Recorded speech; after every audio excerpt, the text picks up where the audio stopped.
Welcome to the Manufacturing Matters podcast with the Council of Industry. Join us as we bring you inspiring stories, interviews, and insights from across the Hudson Valley that will revolutionize the way you think about manufacturing. This podcast is proudly sponsored by PKF O'Connor Davies, a leading accounting and advisory firm dedicated to helping businesses thrive in the manufacturing sector. With their industry knowledge and strategic guidance, PKF O'Connor Davies ensures that manufacturers have the financial insights and support they need to achieve success.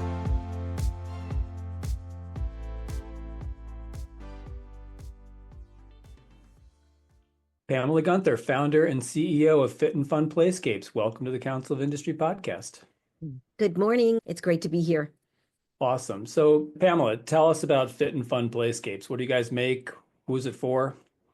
Yes. So Fit Fun Playscapes, we are an international retailer of visual and movement-based activities. We create experiences that help people move, socialize. There's a lot of health and wellness benefits. And we do this with products that are indoors, outdoors, and portable. And we make sure we develop for people of all ages and abilities. I'm familiar because I've been to the factory and I've seen what you make and the cool stuff. But like, what's it made out of? And you say portable, like hopscotch on steroids. Pretty much. Pretty much. So our main and historically our first product line is what we call our reusable playground stencils. And so we've got about 12 different hopscotch. And so those are large sheets of plastic that get laid down and used like a template. And then you would paint them to create outdoor games, not just at recess, but for activity trails in parks, connectors in downtowns. We can even do stencils that will say, don't pour or don't put trash down the storm drain. Our second main product line is our rollout activities. And those are portable mats that can be really just rolled up and brought to wherever you want this activity or experience to happen. And that is of PVC material with lots of color on it. And those are really easy to just move around. And our third main product line, is our super stickers, which are mainly used by schools and more recently malls and other institutions to create, again, a more permanent but indoor experience, whether it's for sensory needs, physical, social, and we even try to put in some literacy and numeracy for younger users out there, but mindful movements, things like that just gets people moving in very natural ways. And then in this age of screen time and, sedentary lifestyles, it makes sense that you have a way to pull people away from that and make it fun. It's really important, yes. And I just, as we were mentioning before, I was just on the West Coast visiting with the Los Angeles Unified School District. And that district, like so many across the country, you've got these needs that have occurred before the pandemic. We started to see, a lot of more sedentary lifestyles from the kids before the pandemic. And then you've got kids that were on Zoom for a long extended period of time. And that's just exacerbated that whole situation. So it is a problem. And are school districts one of your primary customers? Is it, you mentioned all ages, so. Yes, school districts is our primary customer. That's where Fit Fun was founded. I founded the company over 13 years ago because of a volunteer project that I did at my children's son. And it's evolved into this something just so much greater than that. It's a great place to start, don't get me wrong. And it's got a lot of challenges. But now that we've created products that speak to people of all ages and abilities, that's enabled Fit Fun to grow into malls, into hospitals. We're pushing into workplace wellness because we're all just not moving enough. We're not socializing enough. And it really has an impact. We are social beings, and we obviously need to move more than everybody would say. There's just never enough time in the day. So the philosophy is that we're going to bring it to you. What does the mall product look like? Is it is like a trail? Is it like literally hopscotch? Us older people know that, but there are other versions of that. Yeah, it's so much more than hopscotch, but that is a great way to just have people understand what it is. So it's in those applications using the indoor decals or super stickers, we call them. It's a series or a trail of activities that one would travel along and move their bodies different ways, hop, skip, jump. But we've also got fitness stations like lunges and jumping jacks. And we've got mindful movements to help with breathing and regulation and stress and anxiety. We added in letters and numbers for the kids, and the families really love this. And what's been interesting, we went into that with the thought that we're going to help the little ones and the older folks, right? The silver sneakers that walk the mall. Mhm. And what's been really interesting in our observations is that the teens actually have a lot of fun and they'll go there and they'll do little silly TikToks. And if you can get a teen to Hmm. like what you're doing, you know you got something good, right? Absolutely, That is absolutely. a tough nut to crack. That is a good barometer.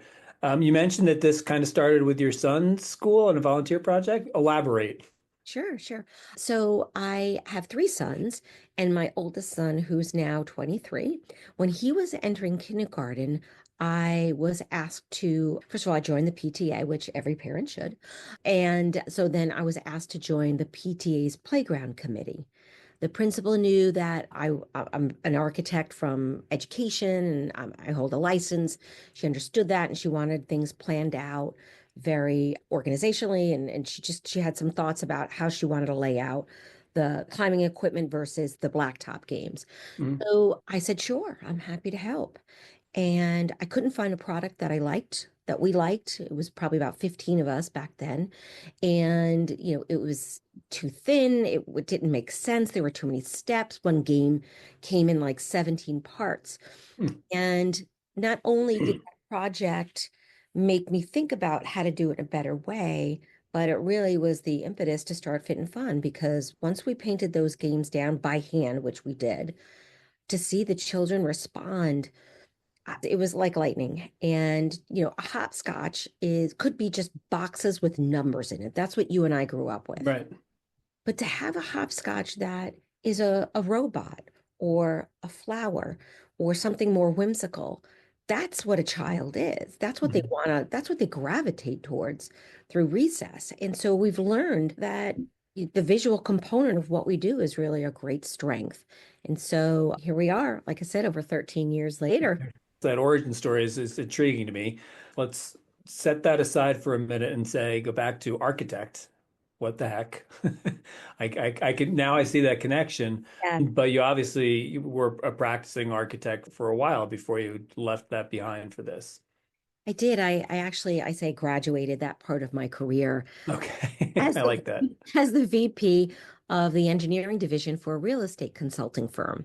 That's a lot to say, but I wasn't doing the creative stuff that you think architects, most people think architects traditionally Right. do. My career evolved into more of a spreadsheet and Word document kind of thing. And so there was really not a lot of creativity. I graduated early 90s, and so the market was really still difficult. So that's what provided benefits and some great growth, obviously. And so this volunteer project really offered creative outlet for me. But when it got into, okay, well, what's the materials and how do we organize this and what's the durability? Well, that was my strength.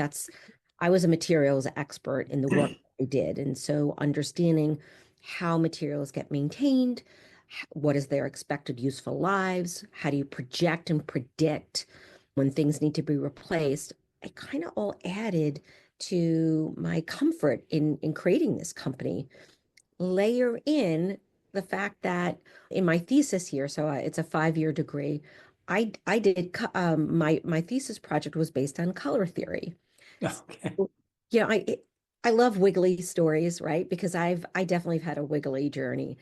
And it's funny to look back and see, oh, I didn't know everything that, things that I learned about color theory and how people respond to those colors, like how it helps me design with seniors now. That's really fun. So I'm familiar that you started this kind of in your living room, and that was just you, I assume you alone. And now 13 years later, how many people do you have and where are you located? Yep. So right now we've got just over 6,000 square feet in Poughkeepsie, where we have our equipment and our offices.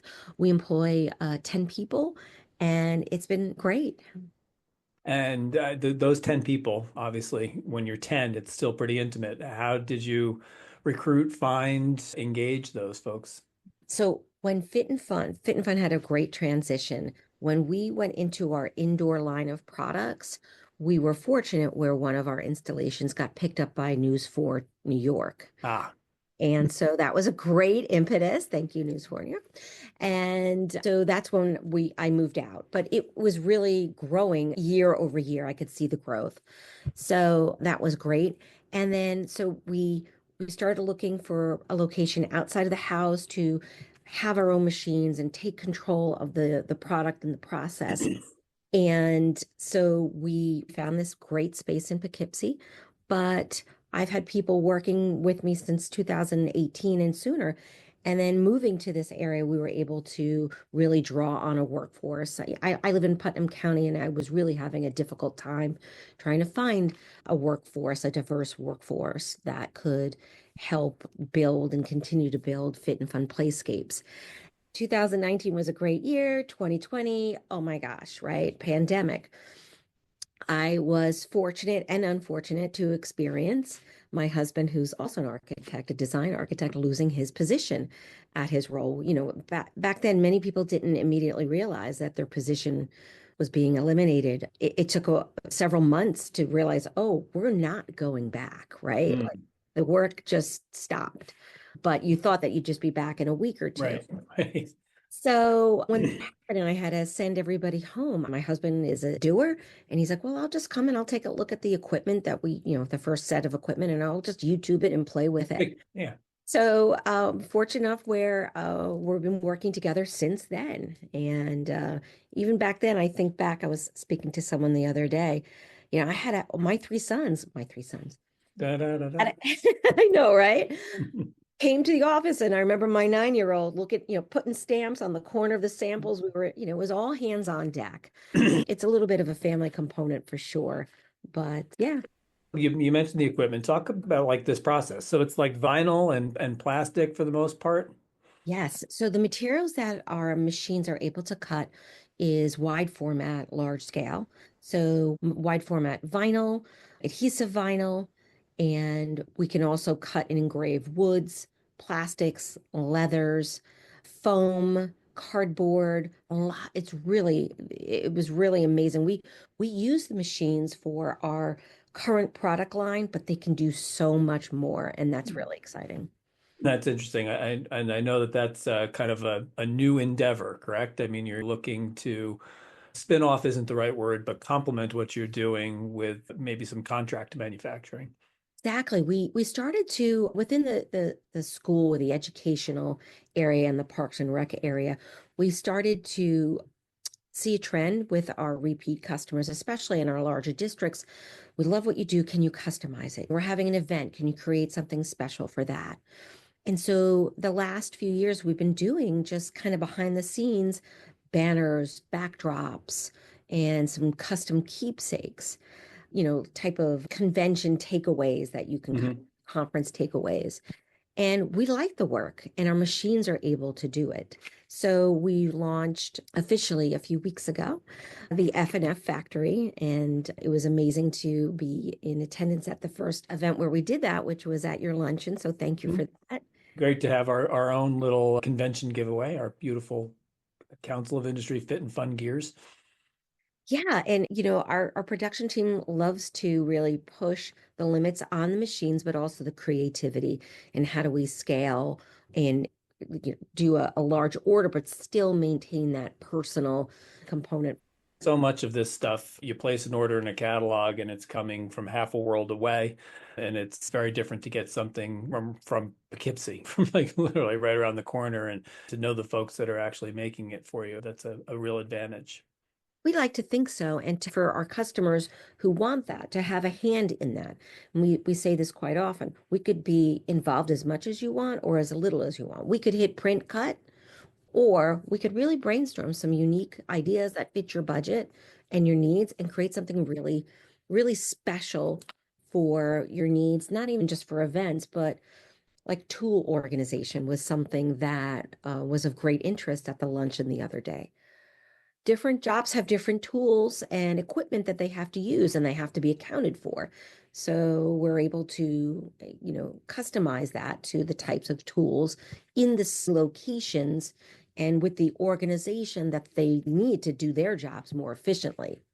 Yeah, that's really clever. And then also, if as part of that, it's a very practical task to have that. And perhaps they could consult with your color expertise to have a tool bench that is aesthetically pleasing as I well. like that idea, Harold.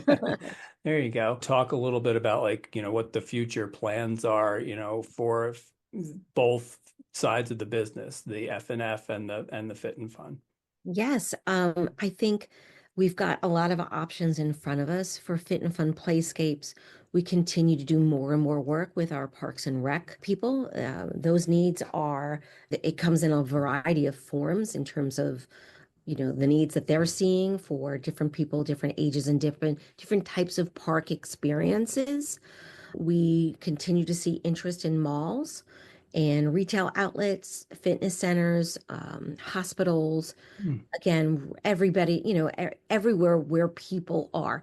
Or even talking to a .org about in lower economic areas where there are a lot of laundromats, and imagine you and your child are waiting for a few hours to do your laundry, and there's opportunities to move and to learn and even just interact. So again, bringing the experience to them. Hmm. And, FNF Factory, this separate or sister component, it's really exciting to see the interest that's coming in. And I'm very happy to hear that people want locally sourced products. They don't want to, they're a bit tired. I mean, it's an easy button to hit, on an online Sure. order and just, hey, give me a bunch of water bottles or whatever, squeezy ball things. But to really fully customize at some point is nice. And we really, when we price those out, we really try to meet or come into a good comparison or competitive pricing so that it's not astronomical. And we want to work local. Hmm. Hmm. And so some of the best ideas come from your community where you are. Right. So also, I understand you recently won an award from our economic development friends. Yes, we won Innovators of the Year, which was really uh, exciting, amazing. The folks at Think Duchess have been amazing and supportive. They're helping us figure out how we can most efficiently and economically export our products to other countries. It'll be interesting how that works with this new administration. And Well, so export's easy. The importing side is going to be a little more complicated. yes, yes. And I hope that's all good because right now we have, everybody's got competitors, and we have found that it's easier for competitors of ours to import our products Hmm. than to export. And so for years that's kind of been bothering me. So we'll see how that goes. But Yeah, that would be a looks nice. promising. Yeah, it's a nice growth area. So, one of the great things that we like about you and a handful of our other members is this blending of the manufacturing and industrial world with the artistic world. And I guess I have a couple of questions about that. I mean, obviously, in your personal world, you find that satisfying. Maybe you could talk about that marriage of those two things, but also about the how you recruit people and talent into your business. I mean, are you looking for someone with, an eye for color? Is it just somebody who is focused on production? I guess I'm just curious as to if it's an advantage to have such a fun product and such a creative product. Well, the first thing, your first question about marrying these two worlds, I think through my education and previous experience, and that's what architecture is. We're marrying art and science. And you've got something, you need to create something that it looks good but it also functions. And it's a challenge, right? But good architects and that kind of training, when you embrace that, and it elevates the experience for everybody, but it's just something that is important to most. You want it to work. And then finding the right people that understand that it has been challenging, but we have navigated that field, and I feel like we've got a good formula for the type of employee or team member I would prefer to call them, because we are such a small group. It is. Yeah. So to find people that understand our goals, understand how we do it and our values. And it definitely, we train slowly over time. When we find a right fit, we shadow, we do all those things to make sure that they do it the fit and fun way. But we're also open to new ideas. And so, getting even new employees in there, I can't just be the only one that innovates. And I'm not. I haven't, Right. I've had a team for a few years, and everybody to really just come together and understand that the collective goal is to create amazing things for people to use, whether it's in a manufacturing setting or in a school as a tool. So I think we've just done a really good job. We've made some mistakes just like everybody else, and Yeah. you learn and you move on, and you just make sure you don't do it again, and you figure it out. But I'd say most of the hires that we have here are people that love to come to work, want to contribute to a team and society, and are right alongside and really support the missions and values that we. That's awesome. The architect world, obviously intrigued. Is that seems like a great place on the sales side of it. It seems like that's a place where we have some lighting companies, for example, who I know work with architects and design people up front and are, selling their products or designing their products to meet the needs of a new building or renovation. Is that an area is that part of the way that you're selling the business, you're selling the products, or is that an opportunity? It's definitely an opportunity. I would think more in, when we came up with the FNF Factory versus Fit and Fun Playscapes, Mm-hmm. think of, okay, how do we distinguish these two brands? Because they are separate brands, but very much aligned. And so again, our machines can do so much. And we're looking at, any and all of those opportunities to make it work for us and for the customer. So things like lighting, repeatable bulk parts and things. These machines, specifically our laser cutters, we have two of them. They can cut, I believe, up to 5 feet by 10 foot sheets of material that are inch and a half thick. And so they're able to mass produce bulk products. That's the best way I can say it, Harold. My production team could probably have And a. they've got all of those different lingo. You and I I are. know I can't. They can do that, and then they can create large panels as well. So it's definitely things that we are interested in, and having the team behind me. I would be remiss if I did not mention our production manager, Todd, and working with Gary, my husband, on product development, utilizing taking the artistic approach, but that functional approach, and how do we create it, and really working together to make sure the product looks visually pleasing, but also functional. So that's a true component. And then Mitzi, of course, is our operations manager, and she was at the luncheon, and she Right. could firsthand. So it's important for all of us to understand the needs of the customer and the abilities of our machines. Just makes a good experience.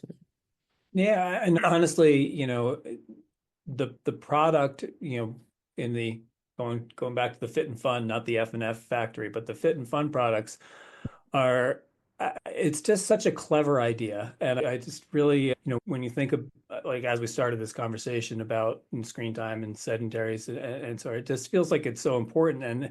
And if architects or planners or anybody to start incorporating that kind of stuff into everything that they do, your stuff, your ideas, it just feels like it'll make for a more engaging community building, school, mall, whatever it is. It feels like a really good idea. And if anybody, if anything, it can get you to take this and just put it down for 10 minutes and do anything and a stranger, or, have a little bit of fun with somebody you didn't know that well before. It's a game changer. It really is a really important thing. Thank you for understanding that. I think, even for people that you do know, right? We just came out of Thanksgiving and everybody goes to Thanksgiving dinner. And I had, 20-year-old and a teenager at my table. And I said, you need to put your phones down. Yep, you can do it. Everybody, mom, dad, everybody, put them down, put them away. And kind of going back to that family discussion without, we found they were texting each other at the table. Like, what do you're across the table from each other. What are you doing? Don't let mom see us do this. Yeah, no. I totally saw it. Yeah, I'm like, put those away. But like going back to what you were saying about these experiences, it is important. And the environment that you work in is important. The environment that children learn in is important. Again, I'm drawing on a lot of different experiences as a parent, as an architect, as someone who works with children and seniors of all ages and abilities. I mean, this trip that I just came from, we worked with kids in wheelchairs and walkers and had developmental disabilities, and how they need to be engaged and move. And there's so much work to be done, good work, right? So, even the walls behind us, instead of white walls, what can we put on those? What visual experiences can we create to have a healthier and richer life? I can't think of a better way to end our conversation than that. That sounds like a mic drop moment.